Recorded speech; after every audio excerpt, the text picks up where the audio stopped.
We have a nice polar problem right here. Make sure you're practicing all the graphing calculator stuff on your own and let me know if you have questions.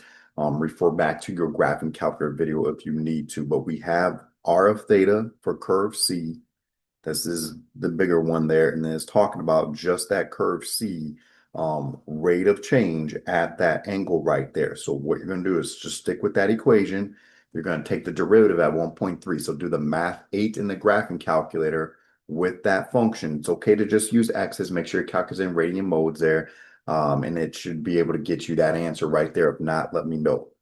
All right, part B is talking about the area. Now, whenever we do a polar area, the formula for a polar area is 1/2 times the integral of r squared. So that's what I'm using here.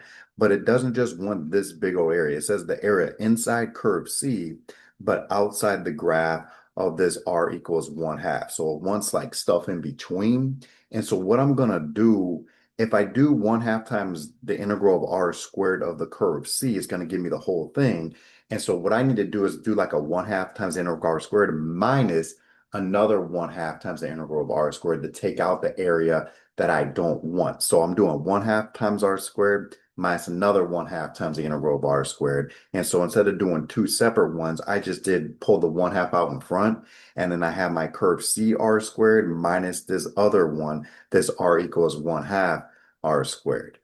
So that's what I'm doing. I'm doing a polar formula, a polar area equation with the integral minus another polar area equation with that integral right there. So I just pulled it out and did one integral instead of two separate ones.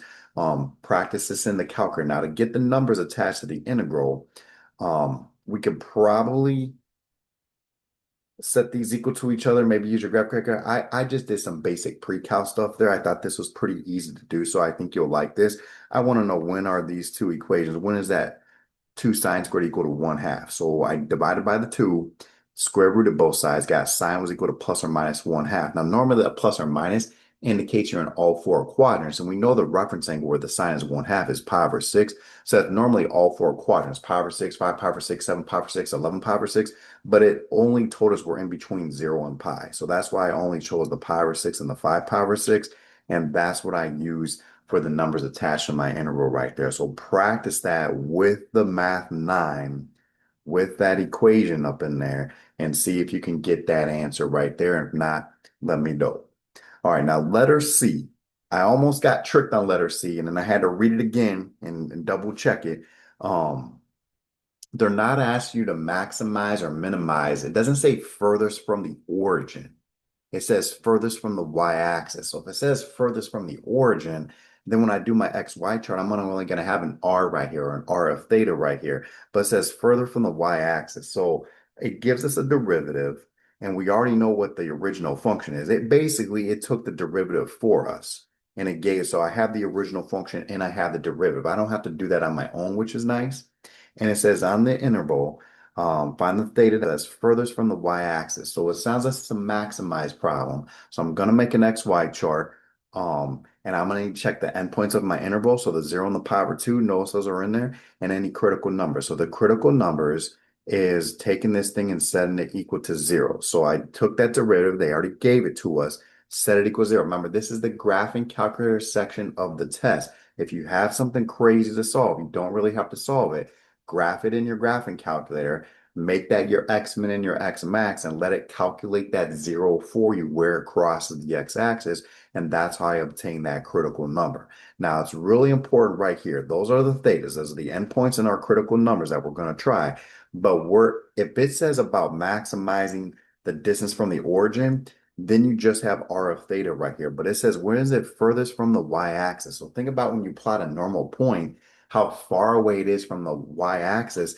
Like if you're way up here or way up here, you want to know, I'm sorry, if you, from the y-axis. So here's the y-axis. If you got a point here or a point way over here, you want to know what that x coordinate is, because that's going to indicate how far you are from the y-axis there. So it says furthest from the y-axis, you want to maximize the x. And on a polar one, remember, x is r cosine of theta. So furthest from the y-axis, you want to know how far out you are.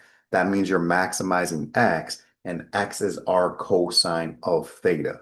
So that was real key on that problem right there. So that's why I have R cosine of theta right here. So there's my R of theta, which is that guy, and then the cosine of theta is attached to it. So this is what we're trying to maximize.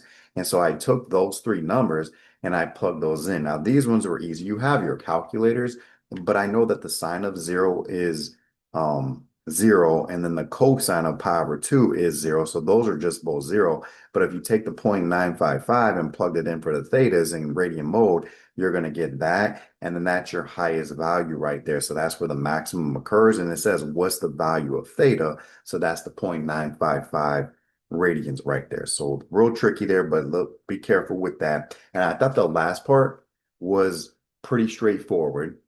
Um, we got a d theta dt. So this just kind of reminds me of a related rate problem. I'm going to take a derivative, tag on a d theta dt, and then plug stuff in. We got the theta, we got the d theta dt, and it says find the rate at which the particle's distance from the origin changes. So the distance from the origin is just r, and then the rate that it changes is the derivative, but you start seeing the dt stuff there, tag on dt. So I just said, hey, the dr dt, the drd,